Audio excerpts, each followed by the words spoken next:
जी, अस्सलाम वालेकुम। उम्मीद है सब किसान भाई खैरियत से होंगे। अच्छा जी, आज की वीडियो जो है ना वो धान के काश्तकारों के नाम है। जो लोग बासमती वैराइटीज़ जो है ना वो लगा रहे हैं और कुछ लोगों ने जो है ना वो शिफ्ट कर ली हैं, कुछ लोगों ने अभी शिफ्ट करनी है। तो आज की वीडियो में जो है ना मैं धान की जितनी भी खादों की ज़रूरियात है ना उसके बारे में बात करूँगा।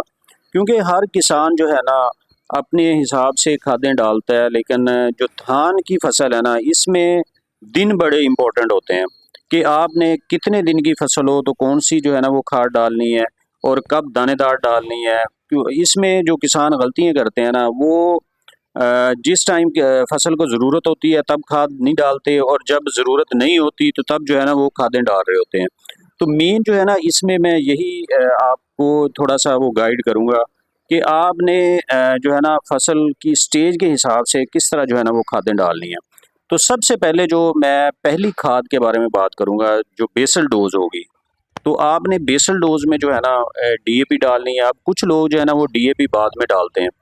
तो डीएपी का असल जो फ़ंक्शन है ना वो ये है कि उसके पौधों की जड़ों का फैलाव करना, उसके जो है ना फल की क्वांटिटी को जो है ना वो बढ़ाना। तो इसमें ये होता है कि क्योंकि जो पौधों ने जड़ों का फैलाव करना होता है ना वो शुरू में ही करना होता है। और खाद जब भी आप डालते हैं ना जो डीएपी आपने डालनी होती है, उसका जो रिज़ल्ट है ना वो आपको 22 से 25 दिन बाद जो है ना वो आना स्टार्ट होता है। क्योंकि ये ज़मीन में जो है ना मुख्तलिफ़ एलिमेंट्स के साथ जो है ना वो बॉन्डिंग बना लेते हैं, फिर आहिस्ता-आहिस्ता जो है ना ये रिलीज़ होती है। इसलिए डीएपी जितनी जल्दी आप डालेंगे उतना अच्छा जो है ना वो आप इससे रिज़ल्ट्स लेंगे। तो डीएपी जो कोई भी फसल हो, चाहे धान के अलावा भी कोई फसल हो, तो उसमें आप ज़मीन में की तैयारी में या जब आप फसल शिफ्ट कर रहे हो, पनीरी शिफ्ट कर रहे हो, तो तब आपने जो है ना वो डालनी होती है। ताकि जो 20-22 दिन है, वो जो है ना बीज में कुछ अल्लाह पाक ने उसमें ऐसी कुव्वत रखी होती है कि वो अपनी जो है ना वो खुराक इस्तेमाल करता है। तो फिर उसके बाद जो है ना वो डीएपी का काम शुरू हो जाता है। तो इसलिए धान में जो डीएपी डालने का जो सही टाइम होता है ना, जब आपने ज़मीन को कद्दू करना होता है ना, तो कद्दू के बाद आपने जो है ना डीएपी का छट्टा कर देना होता है और उसके बाद आप जो है वो धान की जो पनीरी है वो शिफ्ट कर दें। तो उसके बाद जो अगली डोज़ होती है ना, ये जो बासमती राइस हैं, इनमें आप 15 दिन पे ले जाएँ। इसमें जो हाइब्रिड राइस होता है ना, उसमें हमने 7-8 दिन बाद जो है ना यूरिया की एप्लीकेशन करनी होती है। तो लेकिन इसमें आप जो है ना 15 दिन पे ले जाएँ और 15 दिन बाद आपने 1 बैग यूरिया और साथ में आप दानेदार ज़हर भी जो है ना वो मिक्स कर लें। दानेदार ज़हर में आप क्लोरिंट्रा निलिप्रोल वाली कोई भी जो है ना वो ले सकते हैं। तो फिप्रोनिल वाला भी दानेदार आप ले सकते हैं। लेकिन सबसे जो अच्छा है ना इसके लिए वो है जी कार्टेप। आप कार्टेप जो है ना अलहदा से भी कार्टेप मार्केट में अवेलेबल है। फिर एवियोल ग्रुप वाले बेचते हैं कार्टेप प्लस जो है ना फिप्रोनिल का मिक्सचर। तो वो उसके भी बहुत अच्छे रिजल्ट्स हैं, वो आप 1 बैग ले लें और साथ में आपने जो है ना चिलेटेड ज़िंक ले लें 4 केजी। वो आप सारी चीज़ें इसमें मिक्स करके खाद भी हो जाएगी, दानेदार ज़हर भी हो जाएगी और उसमें ज़िंक भी हो जाएगा और साथ में आप 2 किलो अगर सल्फ़र डाल लेंगे तो वो उससे भी बहुत अच्छा हो जाएगा। तो ये सारी चीज़ें मिक्स करके आप खेत में जो है ना पानी लगा होना चाहिए, पानी खड़ा होना चाहिए, तो उसमें जो है ना आप ये छटा कर दें। तो इसमें जो ज़िंक का रोल होगा ना, जितना पौधों का झाड़ बनना है ना, वो ज़िंक की वज़ह से जो है ना वो बनना है। ज़िंक और यूरिया दोनों का यही रोल होगा कि पौधों का जो है ना अच्छे से अच्छा झाड़ बनेगा और झाड़ अच्छा बनेगा और जानदार झाड़ होगा तो ज़ाहिर है आपके जो सिट्टे हैं, बालियाँ हैं, वो उतनी ज़्यादा बनेगी, दाने अच्छे बनेंगे, तो एंड जो है ना वो पैदावार आपकी अच्छी आएगी। तो फिर जब दूसरी जो डोज़ आपने डालनी है ना, वो आपने ले जाना है अगले 15 दिन बाद। आप 25 से 28 दिन की जब फसल हो जाती है ना, तो तब आपने एक जो है ना वो दानेदार सेम आप कार्टेप ले लें, तो साथ में जो है ना 1 बैग यूरिया, वो आप जो है ना वो डाल लें। क्योंकि धान की फसल ने जो झाड़ बनाना होता है ना या टिलरिंग कह लें, वो 32 से 35 दिन के अंदर-अंदर जो है ना वो अपने उन्होंने कंप्लीट कर लेनी होती है। और उसके बाद अगर कोई जो है ना नया टिलर निकलेगा तो वो कामयाब नहीं होगा या उससे जो है ना कमज़ोर बाली लगेगी, कमज़ोर दाने लगेंगे।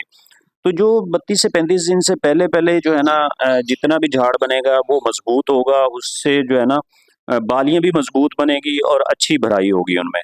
तो इसलिए हमने जो है ना 30 दिन से पहले-पहले अपनी यूरिया और जिंक वगैरह वो आपने कंप्लीट कर लेना है। तो उसके बाद फिर जो है ना एक दानेदार आप और डाल लेंगे तो बहुत अच्छा होगा। आपने तीसरी एप्लीकेशन जो है ना अगले 15 दिन बाद जब 44-45 दिन की फसल हो जाएगी फिर आपने जो है ना वो डालनी होगी। क्योंकि ये जो कार्टेप वाली दानेदार जहर होती है ना इसका 15 दिन जो है ना वो असर रहता है। इसलिए हर 15 दिन बाद जो है ना आपने एप्लीकेशन करनी होती है। 3 एप्लीकेशंस कर लेंगे तो बहुत अच्छा होगा। तो इससे आपकी फसल में किसी भी किस्म का बोरर होगा तो वो जो है ना वो कंट्रोल हो जाएगा। तो जो तीसरी आपने एप्लीकेशन दानेदार की करनी है उसमें आपने कोई 15 किलो यूरिया जो है ना और डालना है, क्योंकि उसकी एब्जॉर्प्शन जो है ना दानेदार की वो अच्छी हो जाएगी। तो फिर जब फसल जो है ना वो गोब की हालत में जाएगी तो फिर आपने उसे पोटाश जो है ना वो डालनी है। आप पोटाश जो है 10 किलो पर एकड़ के हिसाब से जो है ना वो आप पोटाश इसमें डालेंगे, और साथ में 15-20 किलो जो है ना वो यूरिया भी उसमें मिक्स कर लें। तो इस तरह जो है ना आपकी खादों का जो टोटल प्लान है ना वो कंप्लीट हो जाएगा। और मैं गारंटी के साथ कह सकता हूँ कि अगर आप इस प्लान पे अमल करें और जितने दिन मैंने बताए हैं उतने दिन पे जो है ना खादों की एप्लीकेशन करें। असल में मेन मकसद यही है कि खाद जो भी आपने डालनी है उसके एग्जैक्ट स्टेज देख के और प्रॉपर टाइम पे जो है ना वो डालेंगे तो आप अच्छी पैदावार ले सकते हैं। तो इस तरह जैसे मैंने दोबारा मैं रिपीट कर देता हूँ इसके दिन कि पहली जो बेसल डोज़ है वो आपने डीएपी डालनी है, फिर 15 दिन बाद जो है ना एप्लीकेशन करनी है जो मैंने बताई है, फिर अगले 30 दिन में जो है ना वो आपने ज़्यादा जो यूरिया की मिकदार है ना वो पूरी कर लेनी है 30 दिन तक। फिर आपकी जो है ना वो एक दानेदार रह जाएगी, फिर या आपकी पोटाश रह जाएगी। तो उन दानेदार के साथ और पोटाश के साथ जो है ना आपने थोड़ी बहुत यूरिया जो है ना उनकी एब्जॉर्प्शन बेहतर करने के लिए जो है ना वो आपने डालनी है। एक और मैं आपको बात बताता चलूँ कि जब भी आपने दानेदार ज़हर डालनी है, कम अज़ कम 3 से 5 दिन आपके खेत में जो है ना वो पानी खुश्क नहीं होना चाहिए। तो फिर ही आप जो है ना वो अच्छे रिज़ल्ट्स ले सकेंगे। और बाकी जब आपने फसल लगानी है तब से लेके 30 दिन तक कम अज़ कम आपके जो है ना खेत में पानी खड़ा रहे। तो आपका पानी जितना अच्छा खड़ा रहेगा उतने ही अच्छे जो है ना वो टिलर्स बनेंगे, उतने ही अच्छे जो है ना आपकी पैदावार आएगी। उम्मीद है कि ये वीडियो आपके लिए फ़ायदेमंद साबित हुई होगी। अगर ये वीडियो आपको अच्छी लगी हो तो काइंडली दूसरे किसानों तक भी शेयर कीजिए। अगली वीडियो तक के लिए इजाज़त दें। अपना बहुत सा ख्याल रखिएगा। अल्लाह हाफ़िज़।